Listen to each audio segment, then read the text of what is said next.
Olá, gente, tudo bom? Bem-vindos ao canal. Hoje nós vamos responder a mais uma questão de humanas, uma questão bem interessante que fala sobre René Descartes, né, que foi um dos precursores do racionalismo. Ele foi um dos caras que mais falou sobre esse tema na Idade Moderna e as teorias dele são muito importantes para conseguir entender esse pensamento em que privilegia mais razão, que privilegia mais o homem, né? A parte que começa a falar sobre o antropocentrismo. Então, é uma questão bem rica nesse sentido, apesar do que ela quer no final. Se você conhecer a teoria de Descartes, sai muito rápido, por isso que eu vou comentar um pouquinho sobre ela, tá certo? Então se inscreve no canal, por favor, dá uma curtida, comenta e vamos lá para mais uma questão. Vou grifar aqui o comando, né? O que é que ele está querendo. Os textos abordam um questionamento da construção da modernidade que defende um modelo. Então, os textos abordam um questionamento da construção da modernidade. Então, que questionamento da construção da modernidade é esse? A gente vai ter que procurar lá nos textos, certo? Lembrando que essa questão tem texto 1 e texto 2. Então, o comando é que me guia, porque às vezes ele quer a oposição entre texto 1 e texto 2. Às vezes ele quer que um complementa o outro. Às vezes ele quer o que um se sobressai ao outro e assim vai. Então, sempre o comando, preste atenção ao comando, porque o comando diz muito. Ele é o seu guia. É para você ir para a esquerda ou para a direita, é o comando que vai falar, tá certo? Então, os textos abordam o questionamento da construção da modernidade. Então, que questionamento é esse? Vamos ver? Considero apropriado deter-me algum tempo na contemplação deste Deus todo-perfeito, ponderar totalmente à vontade seus maravilhosos tributos, considerar, admirar e adorar a incomparável beleza dessa imensa luz. Então veja, o livro é de Descartes, né, Meditações, né, as reflexões dele sobre o mundo, e fala o quê? Considera apropriado deter-me algum tempo na contemplação deste Deus todo perfeito, ponderar totalmente os atributos, considerar, admirar e adorar a incomparável beleza dessa imensa luz. Então veja que eu grifei os verbos, né? Alguns verbos, porque eles dizem muito. Ele está falando sobre uma reflexão. Ele está falando sobre um processo de compreensão.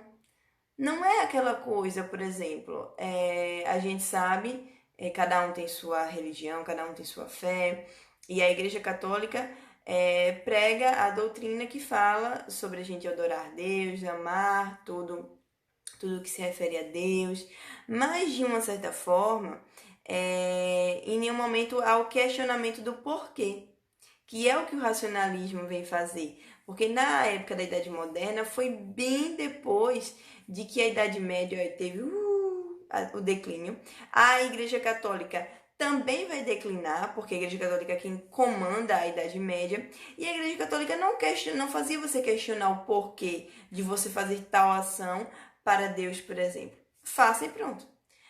Vêm os filósofos e ficam, mas por que tem que fazer isso? Por que é assim? Por que é assado?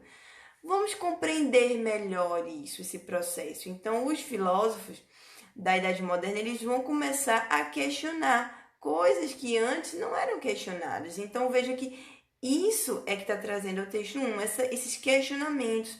E esse questionamento vem de quê? A gente tem que lembrar um pouquinho da teoria de Descartes, né, que fala sobre... Descartes, ele diz que a gente teria que chegar a um conhecimento seguro e inabalável. O conhecimento ele tinha que ser firme. Mas como cheguei a esse conhecimento inabalável, que nada poderia abalar? Só através do método dele, que seria o método cartesiano, certo? O método da dúvida hiperbólica, de você duvidar de tudo e de todos a todo tempo, duvidar até da própria realidade. Então, será que eu estou aqui realmente gravando isso para vocês? Será que esse celular é verdadeiro? Será que se entende? Então, seria questionar tudo a todo momento. Então, a dúvida hiperbólica, lembre da figura de linguagem hipérbole, né? O que é hipérbole? É o exagero. Ai, tô morrendo de sede. Ninguém tá morrendo de sede. Ai, tô morrendo de fome, tem um buraco negro no meu estômago. Isso é tudo exagero. Então, a dúvida hiperbólica é essa dúvida exagerada, de duvidar de tudo, sem minimizar nada. Então, só assim se chegaria ao conhecimento seguro, inabalável, a razão propriamente dita, certo? Tanto é que uma das frases mais famosas dele, que foi, né, meio que o final dessa linha de pensamento aí, de como chegar a esse conhecimento seguro e inabalável. Como?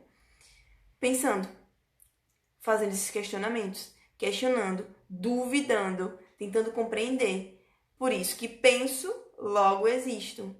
Então, penso, logo existo, vem desse método dele, o método da dúvida hiperbólica, em você duvidar, de você questionar, de você tentar compreender a todo momento, sendo que não, sendo que seria para chegar ao conhecimento inabalável e seguro, seria para chegar ao ápice do conhecimento, a razão propriamente dita. Então é para isso que Descartes cria esse método e veja que a gente consegue encontrá-lo nesse texto que é de autoria dele, não de uma forma clara, né? A dúvida hiperbólica segundo Descartes, não. Veja que o Enem, ele não dá mais, ele não é direto, na verdade. É nas entrelinhas. A teoria do filósofo, a teoria do autor vai estar aqui na sua cabecinha e você vai ter que buscar, né, a caixinha do conhecimento aqui. Se relaciona sim a teoria de Descartes, da dúvida hiperbólica, de chegar a um conhecimento, porque esse processo de questionar, né, ponderar, considerar, admirar, adorar, contemplar, tudo querendo trazer uma ideia de que está tentando processar isso aí, questionando e compreendendo, certo? Para chegar a um real conhecimento. Então, o que vocês têm que lembrar é que a teoria que você sabe do autor ajude muito. Por isso que é importante demais a gente estudar a teoria. Agora, a teoria a gente tem que saber aplicar ela na prática, que é na hora que a questão vem. Que a questão não vai vir, teoria de Descartes, não sei o que, assim, de uma forma muito simples e direta. Não vai, né? Então veja que a gente aplicou aqui o texto 1 e vamos ler o texto 2, o que ele diz, que não é mais de Descartes. Qual será a forma mais razoável de entender como é o mundo? Existirá alguma boa razão para acreditar que o mundo foi criado por uma divindade todo-poderosa? Não podemos dizer que a crença em Deus é apenas uma questão de fé?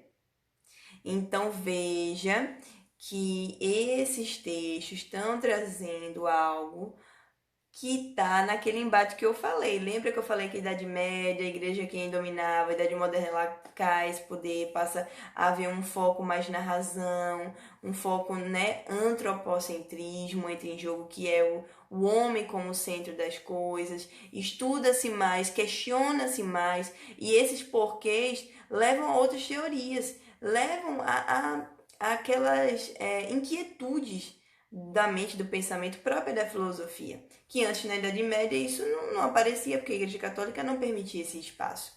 E o texto 2 está falando exatamente sobre isso. Não podemos dizer que a crença em Deus é apenas uma questão de fé. Então, o que é que leva essa crença, né? Começa a questionar, que é exatamente o objetivo dos filósofos da Idade Moderna. Então vamos ver como é que isso vai ser cobrado na questão. Os textos abordam o questionamento da construção da modernidade. Então esse questionamento da construção é exatamente isso. Esse debate por saber de onde vem, o porquê se está pensando nisso, certo? Que defende um modelo configurado na percepção etnocêntrica. Oi? Etnocentrismo, gente, para quem não sabe, é o foco de tudo em uma etnia, certo? Por exemplo, o europeu, quando chegou aqui ao Brasil, teve uma visão muito etnocêntrica em relação aos costumes indígenas.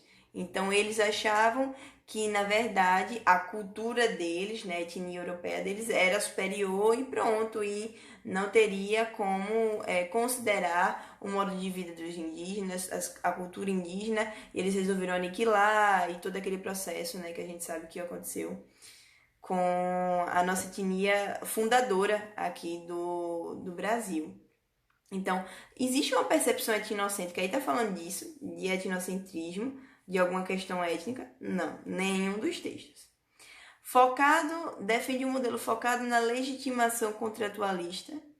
Essa que voa mais ainda, porque não tem nada de contratualismo aí. Nada, nada, nada.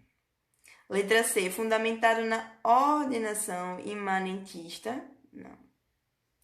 Tem nada a ver, o imanente, né? Aquilo que é inconstante, aquilo que não está sempre na permanência, não tem nada a ver. Não tem nada a ver ordenação imanentista, algo imanente com os textos. Nada, não tem de onde eu extrair.